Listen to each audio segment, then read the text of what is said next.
Hello বন্ধুরা, কেমন আছো তোমরা সবাই? আশা করি ভালো আছো। আমি পামেলি বিলেতে বং কাপালের নতুন একটা ব্লগে তোমাদের সবাইকে ওয়েলকাম। আজকে হলো মঙ্গলবার আর এখন ঘড়িতে বাজে 8:45।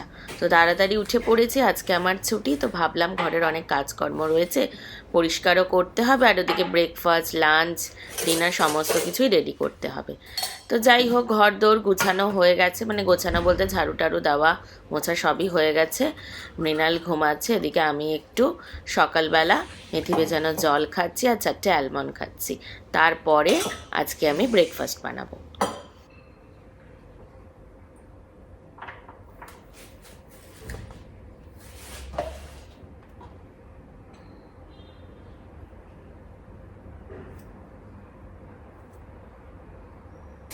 কালকে টেস্কো থেকে এরকম 2 বাক্স স্ট্রবেরি নিয়ে এসেছি, জানো তো, স্ট্রবেরি শেক বানাবো বলে।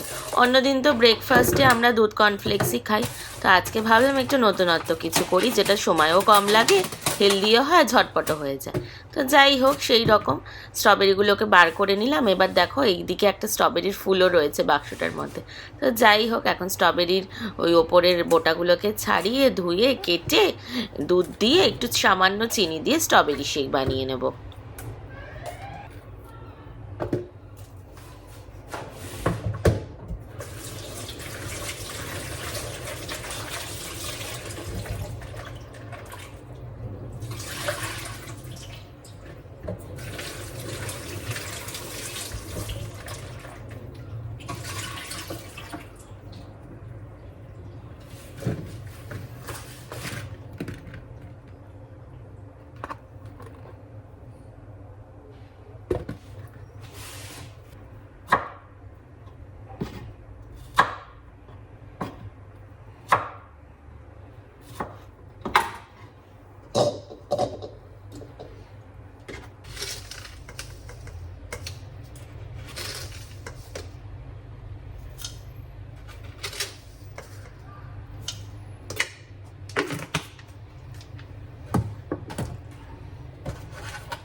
এদিকে আমার 2 মিনিটে স্ট্রবেরি শেক রেডি।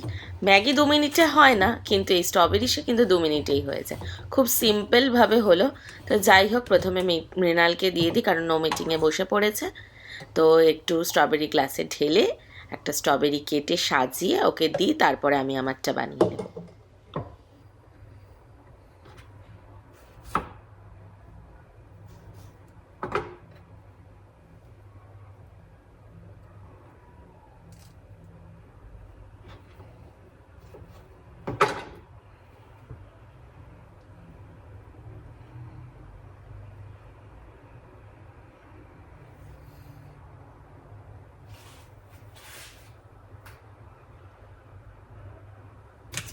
ব্রেকফাস্ট তো হয়ে গেল, আর আজকে যেহেতু মঙ্গলবার, মঙ্গলবার না আমরা নিরামিষে খাই।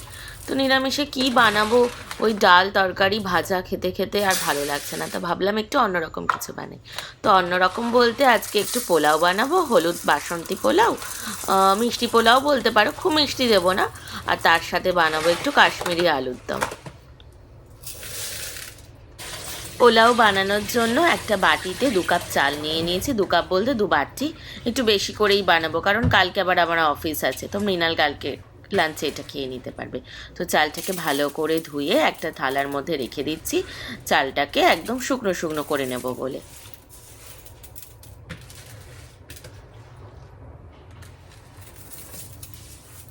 আর এদিকে আলু নিয়ে নিচ্ছে, আলুগুলোকে এখন ছাড়িয়ে কেটে নেব, ধুয়ে নেব, তারপরে একটু নুন দিয়ে ভেজে নেব।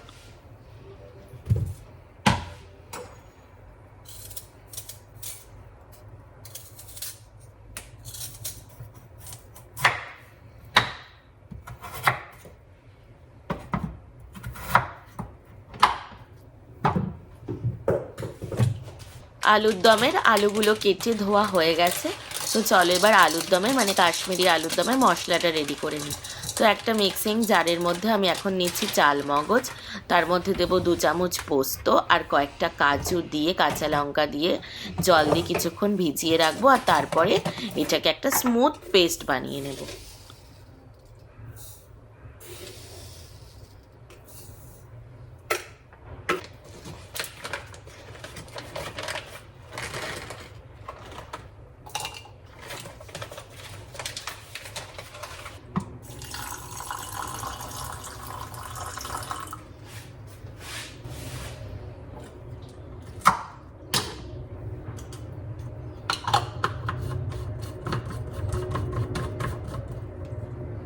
কাজু পোস্তগুলো অনেকক্ষণই ভিজেছে। এবার এর মধ্যে 2 চামচ টক দই দিয়ে এটার একটা পেস্ট বানিয়ে নেব।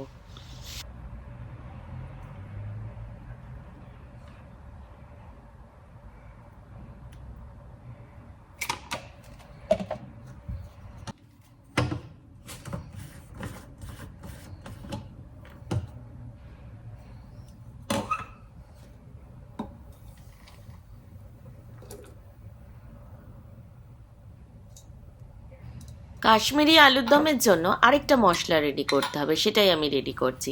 সামান্যই সেটা, সেটা হলো কিছুটা মৌরি নিলাম আর আদা জল দিয়ে এটার একটা পেস্ট বানিয়ে নেব।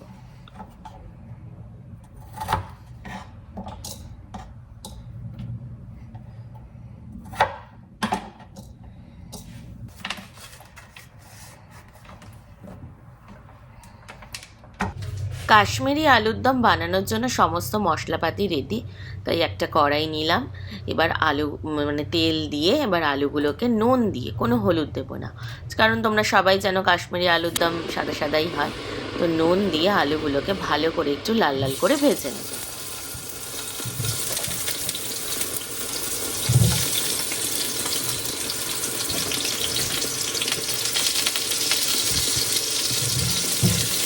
আলুর দমের আলুগুলো ভাজা হতে থাক, আর ততক্ষণে আমি একটু স্যালাড কেটে নিই। স্যালাড বদলে আমরা স্যালাডে শুধু শসাটাই খাই, টমেটো পেঁয়াজটা খুব একটা খাই না।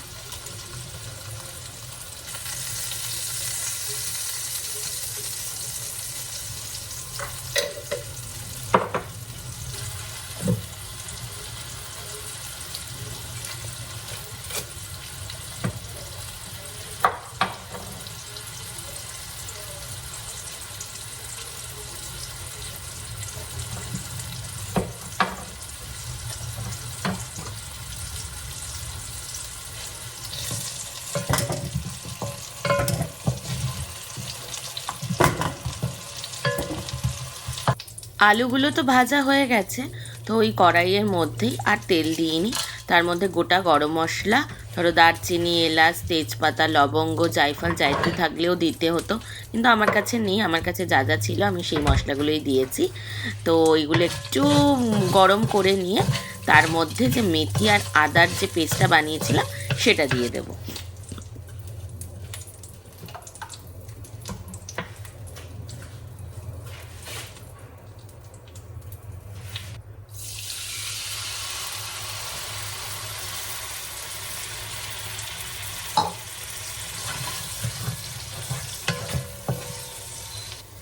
মৌরি আর আদার পেস্টটা যেই দেব একটু ভাজা ভাজা হলে তার মধ্যে চাল মগজ, কাজু বাদাম আর পোস্তর পেস্টটা দেব। তো এই পেস্টটা দেওয়ার সময় না গ্যাসটাকে একটু কমিয়ে দেবো বা বন্ধই করে দেবো, কারণ এই যখন চাল মগজের এই পেস্টটা বানিয়েছি তখন তোর মধ্যে টক দই দিয়েছিলাম। তো টক দই দিয়ে ফোটালে না দইটা কেটে যেতে পারে। তো যাই হোক, আমি একদম আঁচ কমিয়ে দিয়ে দিয়েছি। এবার আমি এর মধ্যে কাশ্মীরি লঙ্কা গুঁড়ো দিয়ে দিচ্ছি। মশলাটাকে ভালো করে কষিয়ে নেব। যখন দেখব মশলাটা থেকে তেল ছাড়ছে তখন আমি এর মধ্যে আলুগুলো দিয়ে দেব।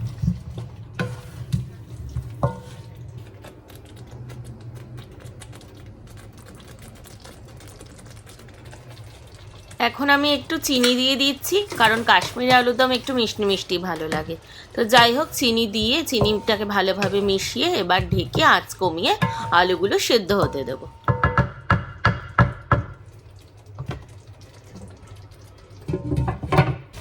আমার কাশ্মীরি আলুর দম রেডি, আলুগুলো ভালোভাবে সেদ্ধ হয়ে গেছে। এখন গ্যাস বন্ধ করার আগে ওপর দিয়ে 2 চামচ ঘি আর কসুরি মেথি দিয়ে ভালোভাবে মিশিয়ে এবার ঢেকে রাখবো।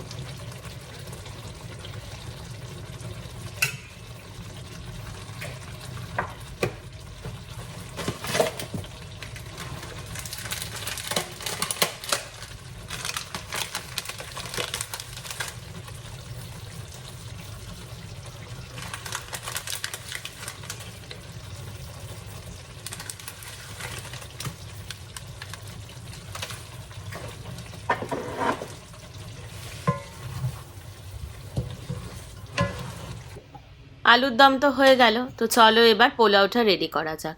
তো চালগুলো তো শুকিয়ে রেখেছিলাম অনেক আগেই, এখন পুরো শুকিয়ে গেছে। তো এর মধ্যে এখন আমি পরিমাণ মতন ঘি, আদা, হলুদ গুঁড়ো, নুন আর চিনি দিয়ে ভালোভাবে মেখে রাখবো, প্রায় ধরো আধ ঘন্টা মতন। আর তারপরে পোলাওটা রেডি করবো।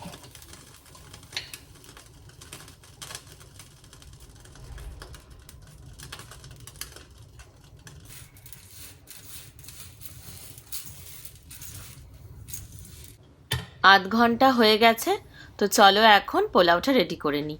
তো একটা বড় ছড়ানো কড়াই নিয়ে নিয়েছি, আর তার মধ্যে দিয়ে দিচ্ছি সাদা তেল আর 1-2 চামচ ঘি দিয়ে দেবো। বেশি ঘি দেবো না, কারণ চালটা যখন মেখেছিলাম তখন অনেকটাই ঘি দিয়েছিলাম, তো এখন 1-2 চামচ ঘি দিলেই যথেষ্ট। তেল গরম হয়ে গেছে, তো তার মধ্যে আমি এখন গোটা গরম মশলা, তেজপাতা এগুলো দিয়ে দিচ্ছি। আর যদি কাজু টাজু দেওয়ার থাকে, কোনো বাদাম কিশমিশ, সেগুলোকেও এখন ভেজে নিতে পারো। আমি না কাজুটা আগে ভাজতে ভুলে গেছিলাম, তো আমি পরে চালটা ভাজার সময় কাজু বাদামগুলো দিয়ে দিয়েছি। চালগুলোকে 2-3 মিনিট ভালোভাবে ভেজে নেব, বেশি ভাজবো না, আবার চালগুলো না হলে ভেঙে যাবে। ভাজা হলে যত পরিমাণ জল নিয়ে মানে চাল নিয়েছিলাম তার ডাবল কিন্তু জল নিতে হবে। মানে আমি 2 বাটি, এই বাটির 2 বাটি চাল নিয়েছিলাম, দেখেইছিলে শুরুতে। তো এখন আমি 4 বাটি জল দিয়ে প্রথমে 10 মিনিট বেশি আঁচে ঢেকে রান্না করব, তারপরে আঁচটা কমিয়ে রান্না করব, আর মাঝে মাঝে খুন্তি দিয়ে নেড়ে দেবো, না হলে তলায় কিন্তু লেগে যাবে।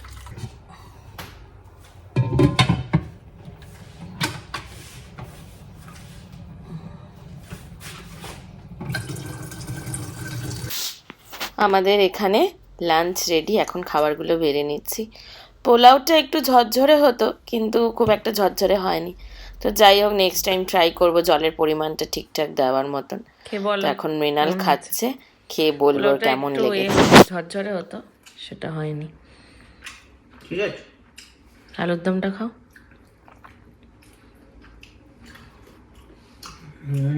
আলুর দমটা হেভি হয়েছে। আলুর দমটা হেভি হয়েছে, অন্য চাল দিয়ে করেছি না, ওর জন্য একটু হয়ে গেছে। দুপুরে একটা জমিয়ে খাওয়ার পর একটা জমিয়ে ঘুম লাগিয়েছিলাম, আর বিকালবেলা উঠেই ভাবলাম কি খাবো কি খাবো। তো ভাবলাম ঘরে যখন ফুচকা আছে, এবারে যখন ইন্ডিয়ান স্টোরে গেছিলাম ফুচকা নিয়ে এসেছিলাম, তো ওই ফুচকাই খাই। ছুটির দিন হলে যা হয়, সারা সপ্তাহের খাবার না মনে হয় এই 1-2 দিনেই শেষ করি। তো দেখো এই ফুচকাগুলো নিয়ে নিয়েছি, এই ফুচকাগুলোতে সামান্য একটু তেল দিয়ে মাখিয়ে এয়ার ফ্রায়ারে ভেজে নেব। এয়ার ফ্রায়ারে ভাজলে কি খুব কম তেলে এতগুলো জিনিস ভাজা হয়ে যাবে, বেশি তেলও লাগবে না। তো এখন তেল মানে জাস্ট একটু অয়েল ব্রাশ করে নিচ্ছি ফুচকার মধ্যে, তারপর এটাকে এয়ার ফ্রায়ারে দিয়ে দেবো।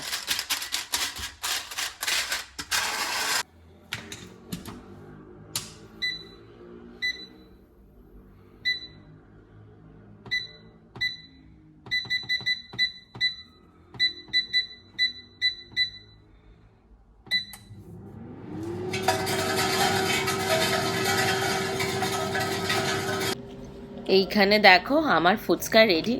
ফুচকাগুলো না একটু কমই ভাজা হয়েছে, আরও কটা ভেজে নিই। তো এখানে টক জলও রেডি হয়ে গেছে, আর ফুচকার আলুও রেডি হয়ে গেছে।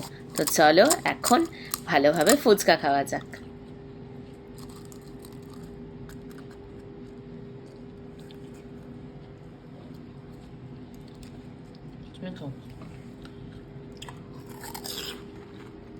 কেমন?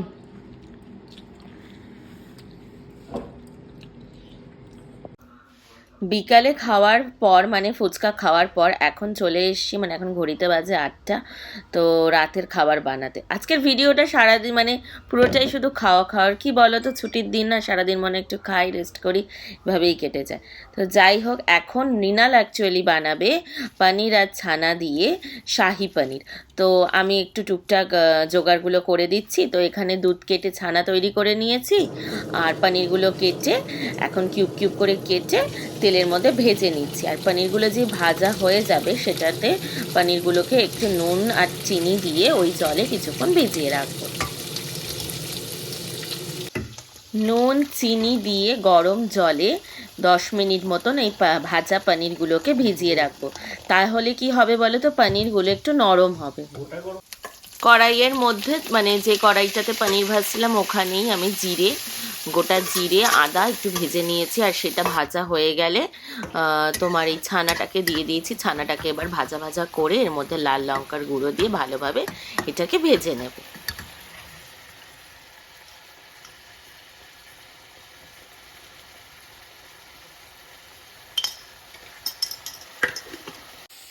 মৃণাল ওইদিকে পনিরটা রেডি করছে, আর আমি এখানে চাটুতে পরোটা বসিয়ে দিয়েছি। পরোটাগুলো কিন্তু ঘরে বানানো না, এই সুপার মার্কেট থেকে ফ্রোজেন পরোটা পাওয়া যায় নানান ধরনের, লাচ্ছা পরোটা, তোমার মেথি পরাঠা, অনিয়ন পরাঠা, নানান ধরনের।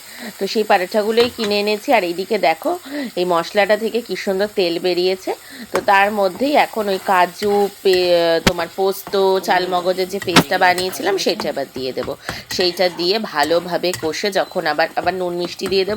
তো যখন আবার মশলাটা থেকে তেল ছাড়বে তখন এর মধ্যে পনির অ্যাড করে দেবো।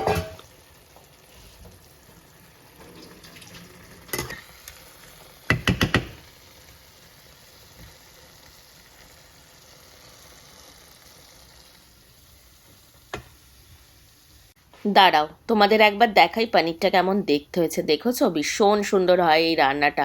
আর মৃণালি করে এই রান্নাটা, ভীষণ টেস্টি হয়। তোমরা এভাবে করে দেখো, রুটি পরোটার সাথে দারুণ লাগবে। তো এখানে মেথি পাড়াটাও রয়েছে, আর এদিকে লাচ্ছা পাড়াটাও ভেজে নিচ্ছি।